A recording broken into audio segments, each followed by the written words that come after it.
Desligue o ruído e conecte-se aos factos. Temos 10 estadias num dos hotéis de luxo Alma Lusa na Comporta. 2 adultos, 2 noites. Assine hoje o Observador com até 58% de desconto e habilite-se a ganhar.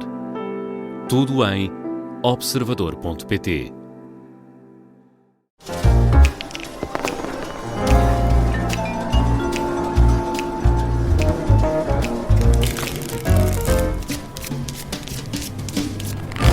Fora do Baralho, edição extra para responder às perguntas dos ouvintes, as perguntas que chegam a foradobaralho@observador.pt, hoje com a Susana Peralta. Olá, Susana.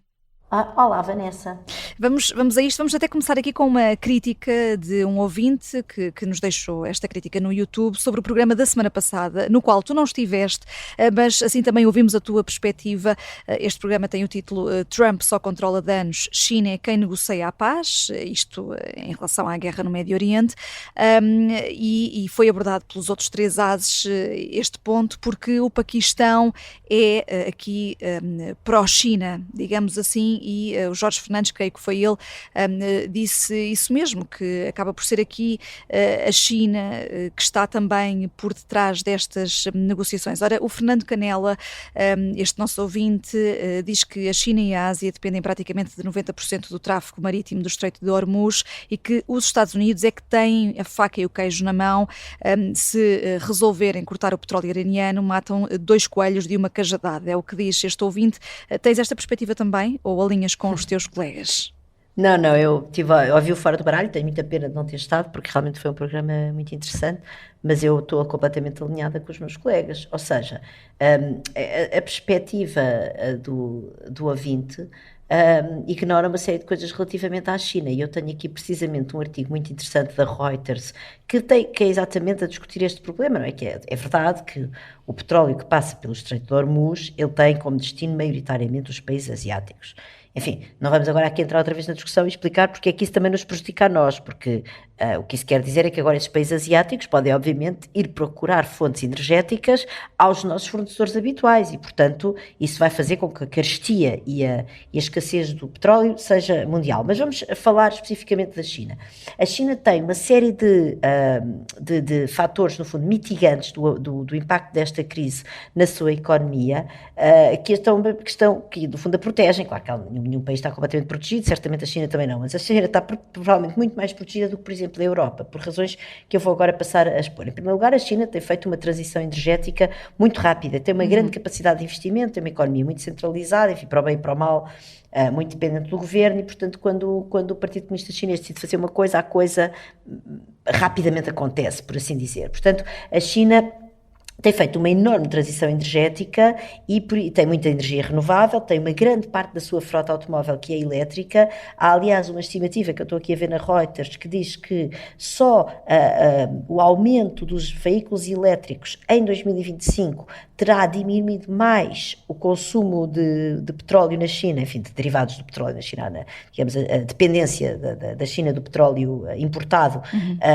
de todo as importações que ela fazia, por exemplo, do Iraque. Portanto, isto dá-te uma dimensão, dá uma ideia da dimensão da rapidez com que a China consegue fazer acontecer estas coisas. Depois a China tem carvão e, portanto, consegue alimentar as suas centrais elétricas a carvão, e já falei aqui dos renováveis. Depois a China tem também uma grande capacidade de impor políticas, outra vez para o bem e para o mal. Eu tenho uma opinião bastante negativa relativamente à falta de democracia na China, mas seja como for, a verdade é que a China já está a dizer às pessoas para trabalharem de casa, já está a dizer às pessoas para gastarem menos água quente quando tomam banho, etc. E isso tem um impacto muito maior numa economia como a China do que, por exemplo, nas economias menos centralizadas como a nossa, e portanto há aqui uma série de efeitos. E depois a China tem, sobretudo, eu peço desculpa, estava-me a faltar este fator que é muito importante, a China tem uma grande reserva de óleo, de petróleo, peço desculpa, que ninguém sabe exatamente quanto é que é.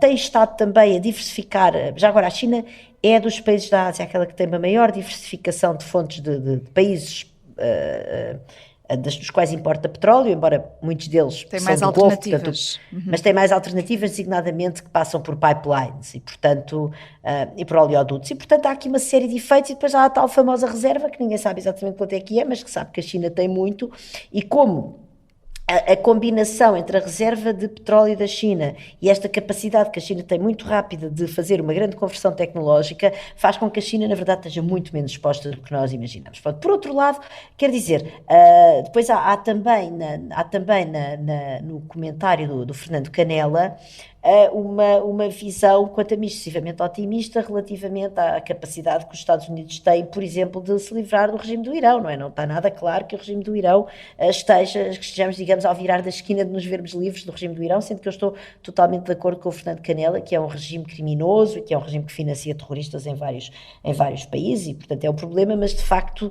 não é nada claro, que, portanto, não há aqui nada, não há dois coelhos de uma cajadada. O coelho de nos livrarmos do regime do Irão está muito longe de estar garantido e o coelho dos Estados Unidos conseguir aniquilar ou causar um grande custo económico à China na perspectiva de que isso fosse desejável para os Estados Unidos, que eu acho que até seria, mas de facto também não está nada garantido. E o que é muito claro é que os Estados Unidos estão a causar um grande dano económico ao resto, enfim, esta guerra está a causar um grande dano económico ao resto do mundo e também aos Estados Unidos, que apesar de serem exportadores de petróleo, e portanto há obviamente o setor do petróleo nos Estados Unidos vai ganhar com esta crise, mas é só o setor do petróleo que ganha. Todos os consumidores que estão a ter uma enorme carestia do petróleo, e não só de outros produtos essenciais, estão obviamente a pagar por isso, e é provável... e já agora, há aqui outra coisa muito importante, que é... o Trump vai enfrentar eleições dentro de pouco tempo. As intercalares de novembro. As intercalares de novembro. E no Irão eles não enfrentam eleições, ou enfrentam eleições sobre as quais têm muito controle, precisamente por ser uma ditadura, uma teocracia absolutamente abominável. E isso também dá poder ao Irão, porque o Irão neste momento, o regime iraniano neste momento, o tempo, deste ponto de vista dos Estados Unidos serem um regime democrático, joga a favor deles.